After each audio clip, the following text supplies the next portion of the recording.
ناظرین آداب، Maulana Azad national Urdu university کے زیر اہتمام پیش کیے جانے والے آج کے اس تعلیمی پروگرام میں ہم آپ تمام کو خوش آمدید کہتے ہیں۔ آج کی اس نشست میں پروفیسر گوپی چند نارنگ کے تنقیدی تصورات موضوع پر ہم گفتگو کریں گے، اور آج کی اس گفتگو کے لیے بنفس نفیس موجود ہیں محترم پروفیسر گوپی چند نارنگ صاحب۔ پروفیسر گوپی چند نارنگ اردو کے ان معدود چند نقادوں میں سے ایک ہیں جو اپنے مخصوص تنقیدی نظریات و تصورات کی وجہ سے اردو تنقید میں بلند مقام رکھتے ہیں۔ پروفیسر گوپی چند نارنگ کا ادبی سفر 1952 سے اب تک جاری و ساری ہے۔ پروفیسر صاحب نے اپنے مطالعے میں زبان، لسانیات، اسلوبیات اور ادبی تھیوری کو خصوصی اہمیت دی ہے۔ اس کے علاوہ مختلف تنقیدی نظریات، تصورات، بالخصوص مابعد جدیدیت پر گہری توجہ دی ہے۔ سب سے پہلے میں آپ تمام ناظرین اور اپنی جانب سے پروفیسر صاحب کو خوش آمدید کہتا ہوں۔ پروفیسر گوپی چند نارنگ صاحب، آپ ہمارے ناظرین کو، بالخصوص طلباء کو یہ بتائیں کہ ادب میں نظریات کی کیا اہمیت ہوتی ہے؟ کہ جہاں ادب ہے وہاں نظریہ ہے۔ ادب کا کوئی تصور نظریے سے ہٹ کے کیا ہی نہیں جا سکتا۔ کوئی پوچھے کیوں؟ ادب لفظوں کا کھیل ہے، زبان کا کھیل ہے۔ ادب لفظوں سے تشکیل پاتا ہے، لیکن لفظ کے معنی ہوتے ہیں۔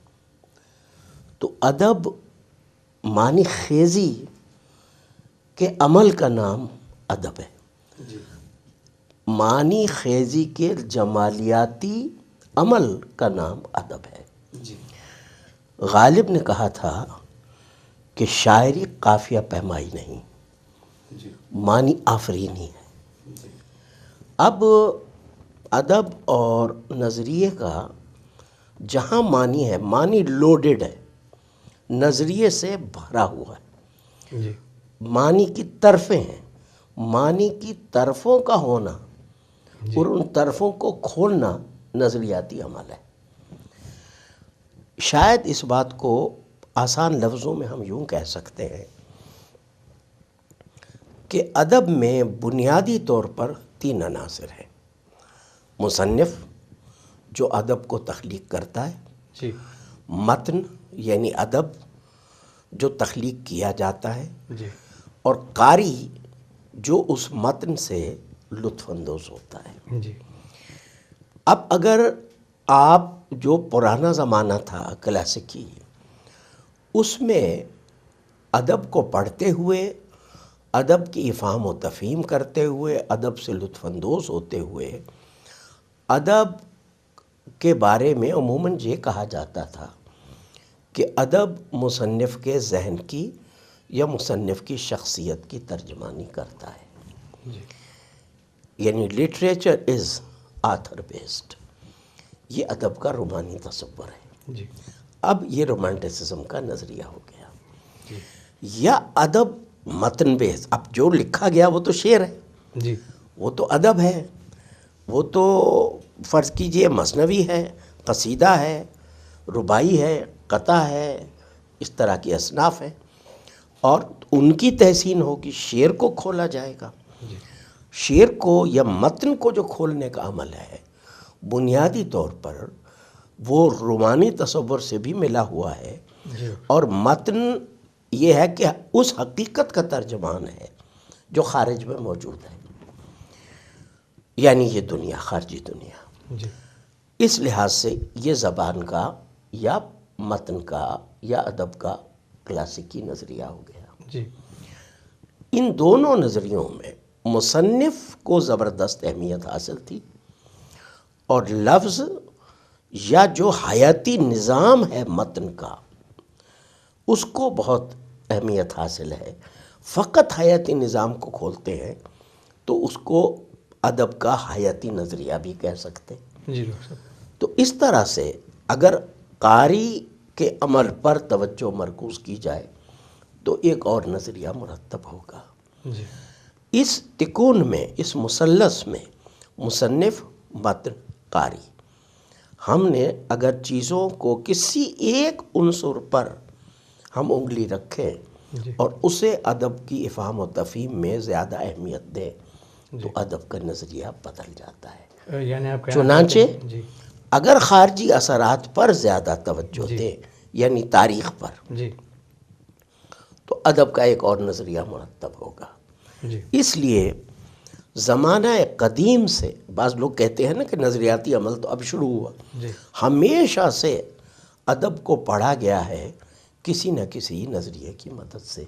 ادب خلا میں وجود نہیں رکھتا، نہ ہی خلق کیا جاتا ہے خلا میں.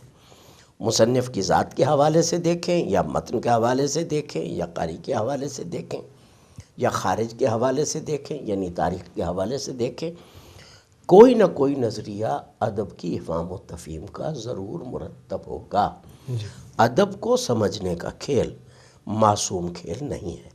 پھر یہ کہ میں قاری ہوں، میں کس ذہن سے پڑھتا ہوں، میرا اپنا ظرف کیا ہے، میرا اپنا ذوق کیا ہے، میرے اپنے تجربات کیا ہے، اس سے ایک الگ نظریہ مرتب ہوگا.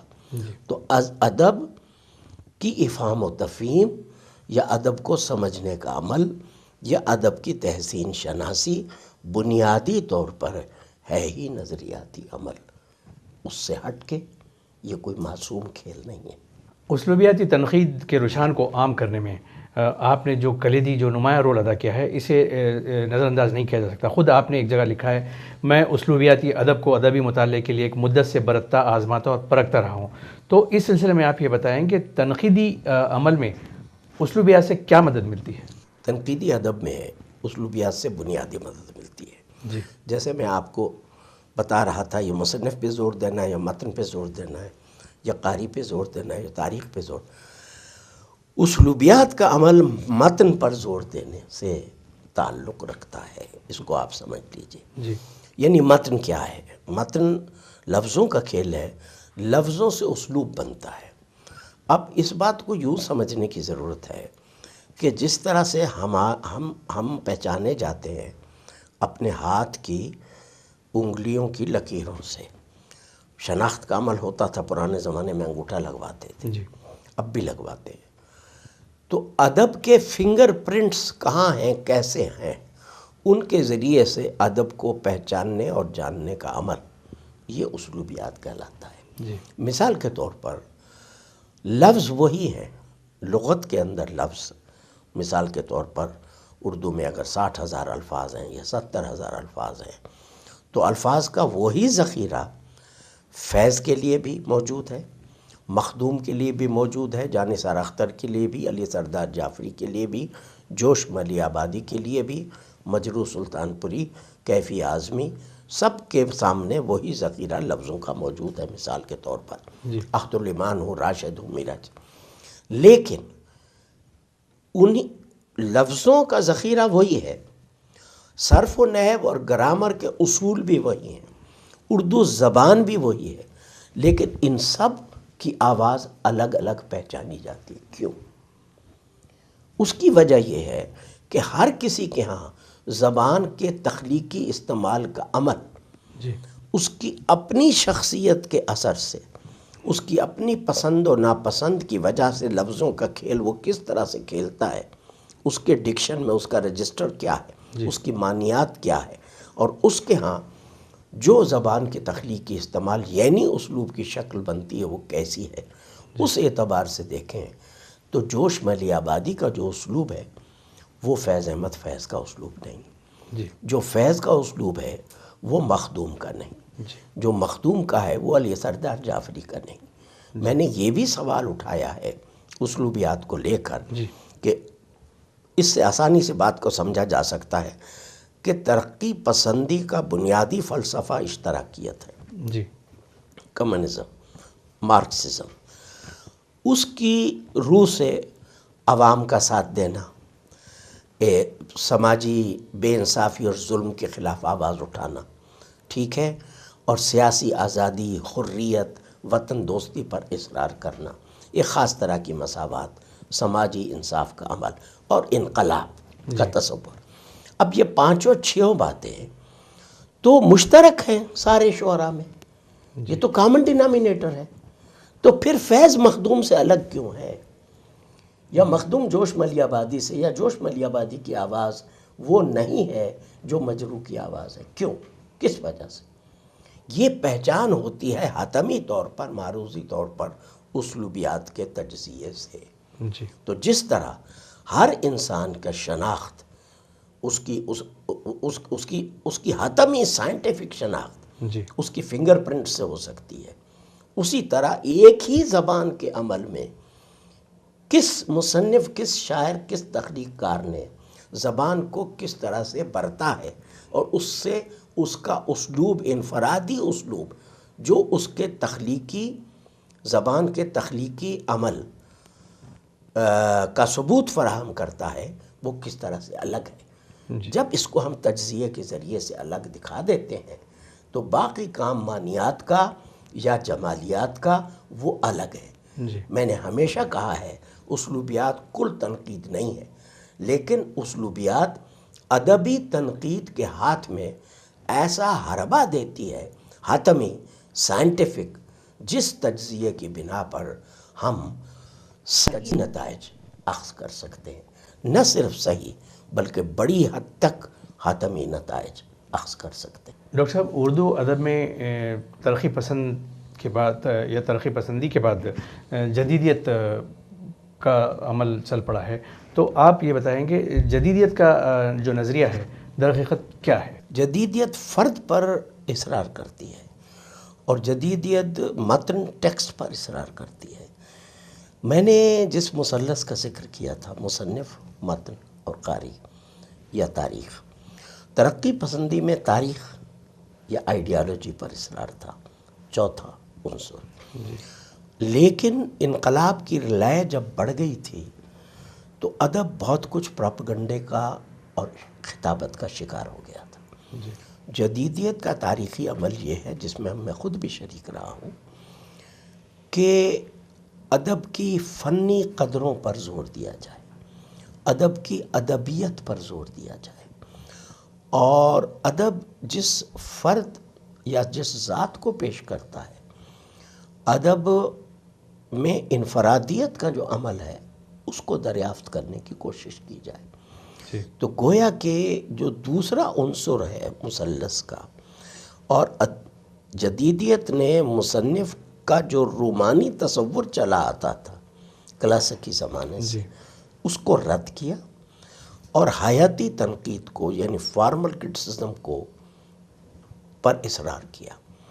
لیکن اس عمل میں خرابی یہ ہوئی کہ آگے چل کے جو فارمل عناصر ہیں، جیسے رعایت لفظی، مناسبت لفظی، یا ابہام، یا استعارہ، یا علامت، یا پیکریت، ان پر توجہ اتنی بڑھ گئی کہ ادب جو بنیادی طور پر ایک سماجی عمل ہے، اور ادب زندگی سے اور زندگی کے مسائل سے جڑا ہوا ہے.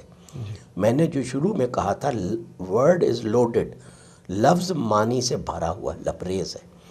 معنی سماج سے آتے ہیں، زندگی سے آتے ہیں. جدیدیت نے ادب کی جو سماجی معنویت ہے اس کا فیتہ بالکل کاٹ دیا اور فقط متن پر اصرار کرنا شروع کیا. جیسے ترقی پسندی کے زمانے میں آئیڈیالوجی کا اثر بہت زیادہ بڑھ گیا تھا، سیاست کا اثر بہت زیادہ بڑھ گیا تھا، اور ادب کی ادبیت یعنی ادبی قدر یا متن کی اہمیت نظر انداز کر دی گئی تھی.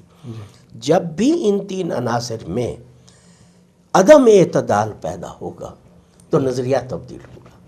جدیدیت نے جب متن پر یا حیات پسندی تو برحق ہے، حیات پسندی اگر حیات پرستی میں بدل جائے اور مصنف کی جڑ آپ نے ویسے کاٹ دی اور قاری کو جدیدیت نے نظر انداز کرنا شروع کیا، تاریخ کو نظر انداز کرنا شروع کیا، اور جو عمل آئیڈیالوجی کا تھا، سیاسی اثرات کا، سیاسی نظریات یا سیاسی سماجی مسائل، خاص طور سے اردو تو اقلیت سے جڑی ہوئی تھی، اگر آپ سماجی مسائل کا اخراج کر دیں گے ایک نوخیز معاشرے میں